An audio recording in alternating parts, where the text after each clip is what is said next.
breathing and exchange of gases. Firstly sponges, coelenterate and platforms ये simple diffusion करते हैं by body surface.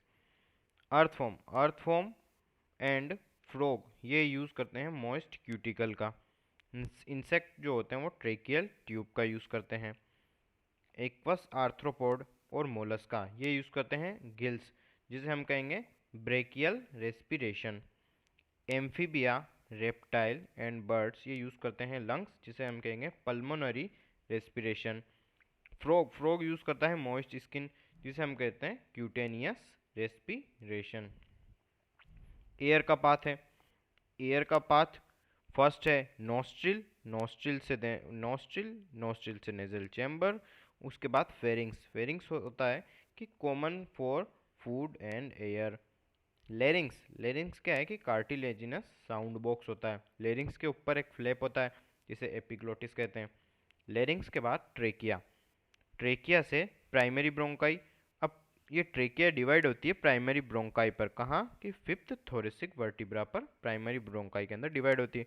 Primary के बाद secondary, फिर टर्सरी, फिर उसके बाद ब्रोंकियोल। ब्रोंकियोल के बाद एंड एल्वियोलाई। एल्वियोलाई की जो वॉल होती है वो इरेगुलर होती है। अब ट्रेकिया से जो लेकर ब्रोंकियोल तक, यहाँ पर जो इनके ऊपर इनकम्प्लीट कार्टिलेजिनस रिंग होती है, जैसे कि हम इस डायग्राम के अंदर देखेंगे। ये देखो ट्रेकिया से लेकर यहाँ ब्रोंकियोल तक इनकम्प्लीट कार्टिलेजिनस रिंग है।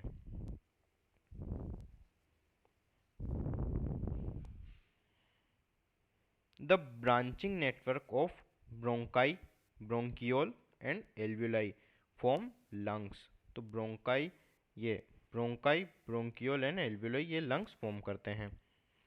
आउटर लंग्स की जो होती है आउटर प्लूरल मेम्ब्रेन, वो थोरेक्सिक लाइनिंग बनाती है। इनके बीच, आउटर और इनर के बीच में प्लूरल फ्लूइड भरा होता है जो फ्रिक्शन को कम करता है। देन उसके बाद इनर प्लूरल मेम्ब्रेन जो कि lung surface, nostril to bronchiole, उसे कहते हैं कंडक्टिंग पार्ट। देखो यहाँ से नोस्ट्रिल से लेकर ब्रोंकियोल ये पूरा बनाता है कंडक्टिंग पार्ट। और फिर एल्वियोलाई जो एक्सचेंज करता है, तो एक्सचेंज पार्ट कह सकते हैं इसे।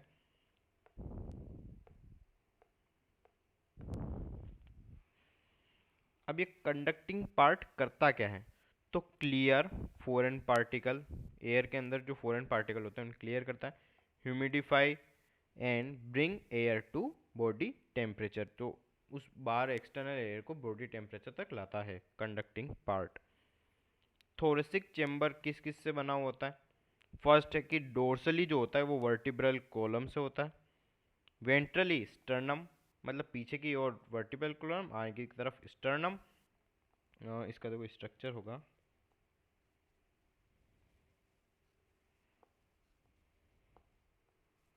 ये स्ट्रक्चर इसमें नहीं है, अलग चैप्टर। लेटरल के अंदर जो रिब्स होता है, और लोअर यानी डायफ्राम।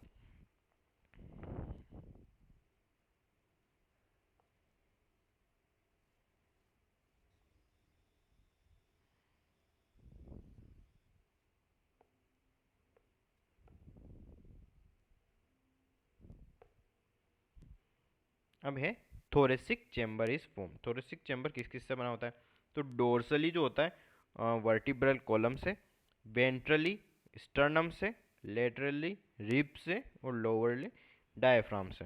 अब इंस्पिरेशन, इंस्पिरेशन का जो प्रोसेस है उसके अंदर क्या क्या होता है। देखो इंस्पिरेशन होता है तो डायफ्राम कॉन्ट्रैक्ट करेगा। ये जो डायफ्राम है वो कॉन्ट्रैक्ट किया, मतलब नीचे की तरफ इसने मूवमेंट करी। इससे वॉल्यूम इंक्रीज हुआ, किसमें? Anterior posterior axis. Anterior posterior axis क्या है? ऊपर नीचे की तरफ। इस एक्सिस के अंदर इसकी वॉल्यूम इंक्रीज हुआ। अब एक्सटर्नल इंटरकोस्टल मसल, इसने कॉन्ट्रैक्शन किया तो वॉल्यूम इंक्रीज हुआ। डोर्सो वेंट्रल एक्सिस, मतलब ये आगे पीछे की ओर, इसे यूँ आगे पीछे की ओर डोर्सोवेंट्रल एक्सिस पर वॉल्यूम इंक्रीज हुआ। ये यहाँ पे भी वॉल्यूम इंक्रीज, यहाँ पे भी, लेकिन एक्सिस अलग अलग है। वॉल्यूम इंक्रीज हुआ तो लंग का प्रेशर डिक्रीज हुआ with respect to atmospheric pressure. अब बाहर एटमॉस्फेयर का प्रेशर ज़्यादा है, लंग के अंदर का प्रेशर कम है, तो high pressure to low pressure air lungs के अंदर आ गई।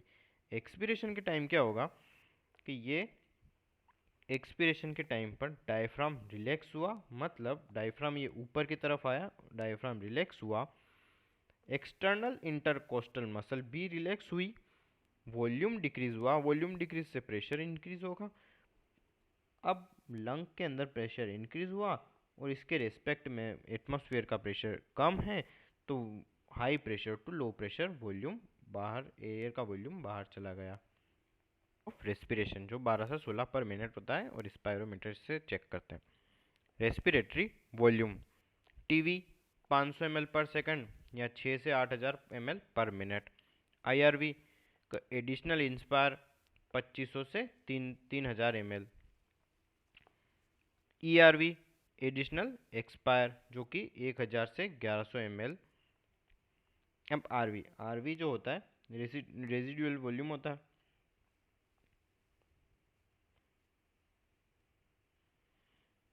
अब यहाँ देखो volume of air remaining in lung even after a forcible expiration. Forcible expiration के बाद अगर उसके लंग के अंदर वॉल्यूम रह गई है तो उसे रेसिडुअल वॉल्यूम कहेंगे।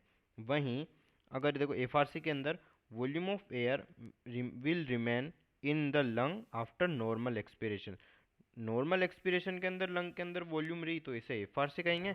फोर्सिबल एक्सपीरेशन के टाइम अगर लंग के अंदर वॉल्यूम रही तो इसे आरवी कहेंगे। अब इसके अंदर की आईसी टीवी प्लस आईआरवी, ये IC plus TV plus IRV, EC TV plus ERV. अब VC vital capacity, vital capacity ये है कि maximum volume breath out after forcible inspiration. Forcible inspiration किया, अब कितना वॉल्यूम तुम ब्रीथ आउट कर सकते हो, या maximum volume breathe in after forcible expiration, यानी फोर्सिबल एक्सपीरेशन के बाद कितना वॉल्यूम तुम ब्रीथ इन कर सकते हो। इसका फॉर्मूला होता है E R V plus T V plus I R V. Total lung capacity का total volume after forcible inspiration. TLC का फॉर्मूला होता है E R V plus T V plus I R V plus R V. इस term को हम लिख सकते हैं वी सी या वाइटल कैपेसिटी। अब exchange of gases depends on, gases का एक्सचेंज होता है, डिपेंड करता है प्रेशर और कंसंट्रेशन ग्रेडियंट पर, गैसेस की सोल्यूबिलिटी पर और मेम्ब्रेन की थिकनेस पर। अब solubility of CO2 is 20 to 25 times greater than O2। Diffusion membrane की बात करें तो फर्स्ट है कि squamous epithelium of alveoli wall, second है बेसमेंट मेम्ब्रेन या बेसमेंट सब्सटेंस, थर्ड है endothelium of blood capillary. Transport of gases तो 97% O2 आरबीसी से ट्रांसपोर्ट होती है और 3% प्लाज्मा से। CO2 का ट्रांसपोर्टेशन 20 से 25 आरबीसी से, 70% या मैक्सिमम बाइकार्बोनेट से और 7% प्लाज्मा से। अब एल्वियोलाई के अंदर हीमोग्लोबिन प्लस ऑक्सीजन मिलकर HbO2 फॉर्म करते हैं या ऑक्सी हीमोग्लोबिन फॉर्म करते हैं। ये HbO2 ऑक्सी हीमोग्लोबिन, या यहाँ पर एक और रिएक्शन होती है कि जो ये कार्बमिनो हीमोग्लोबिन बना हुआ है HbCO2 वो डिसोसिएट होगा और हीमोग्लोबिन और CO2 के बीच में ये डिसोसिएट होकर अलग अलग हो जाएंगे। इसके लिए जो कंडीशन होती है वो कि PO2 की वैल्यू हाई होनी चाहिए, यानी partial pressure of oxygen high होना चाहिए, H+ कम होना चाहिए, partial pressure of carbon dioxide कम होना चाहिए और टेम्परेचर कम होना चाहिए, तभी ये ऑक्सी हीमोग्लोबिन बनेगा। और या ये कार्बमिनो हीमोग्लोबिन का डिसोसिएशन होगा। ये होता है एल्वियोलाई के अंदर। वहीं अगर टिश्यू की बात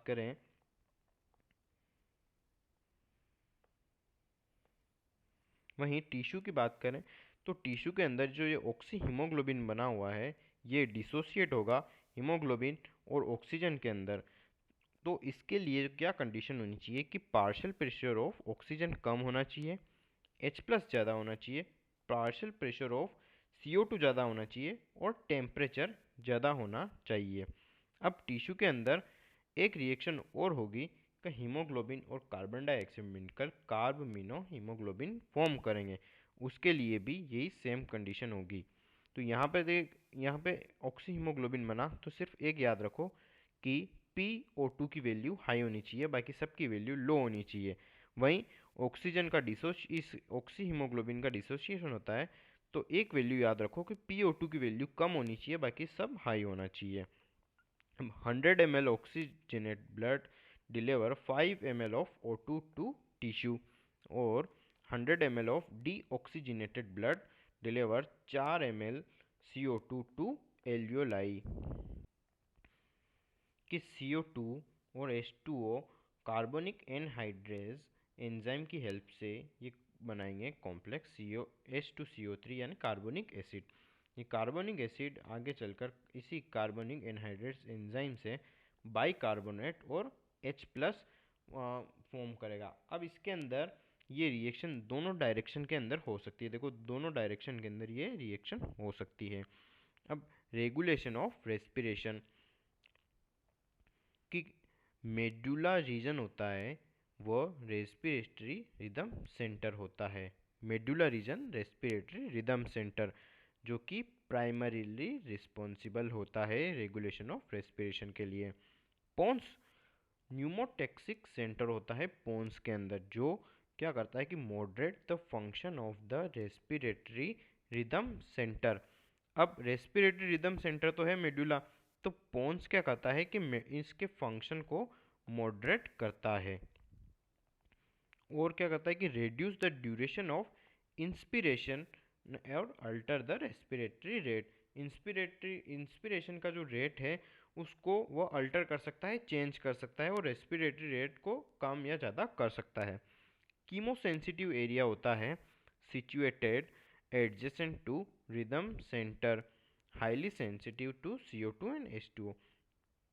रिदम सेंटर क्या है कि उसके पास में ही ये कीमोसेंसिटिव एरिया होता है जो कि CO2 और H+ के लिए हाईली सेंसिटिव होता है। अगर increase in CO2 and H+ तो रिदम सेंटर क्या करेगा, एडजस्टमेंट करेगा और उससे substance can be eliminated. CO2 increase हुआ, रिदम सेंटर ने एडजस्टमेंट किया, उसकी रेट इंक्रीज करी रेस्पिरेशन की रेट और CO2 को एलिमिनेट कर सकते हैं। अगर CO2 अब CO2 की बढ़ी हुई कंसंट्रेशन को कौन रिकॉग्नाइज करेगा, तो CO2 की कंसंट्रेशन को रिकॉग्नाइज करता है एरोटिक आर्क या कैरोटिड आर्टरी। ये दो है जो इस CO2 की इंक्रीज वॉल्यूम को रिकॉग्नाइज करेगा और ये रेस्पिरेटरी को यहाँ लिखा है कि मॉडरेट या अल्टर कर सकता है। अब ये है कि अस्थमा, इन्फ्लामेशन ऑफ ब्रोंकाई और ब्रोंकियोल, एम्फाइसीमा कोरियोनिक डिसऑर्डर होता है जो कि एल्वियोलाई की वॉल डैमेज होने से होता है और किससे होता है, सिगरेट स्मोकिंग से। ऑक्यूपेशनल रेस्पिरेटरी डिजीज, इन्फ्लामेशन इन फाइब्रोसिस या proliferation of fibrous tissue. Pneumotaxic अब ये देखो ये है ना समरी के अंदर दिया हुआ है ये वाली इंफॉर्मेशन कि pneumotaxic centre in pons and chemosensitive area in medulla. तो यहाँ देखो आगे तो नॉर्मली लिखा हुआ है कि ये chemosensitive area situated adjacent to rhythm centre, लेकिन समरी के अंदर प्रॉपर दिया हुआ है कि न्यूमोटॉक्सिक सेंटर पोन्स और कीमोसेंसिटिव एरिया इन मेडुला।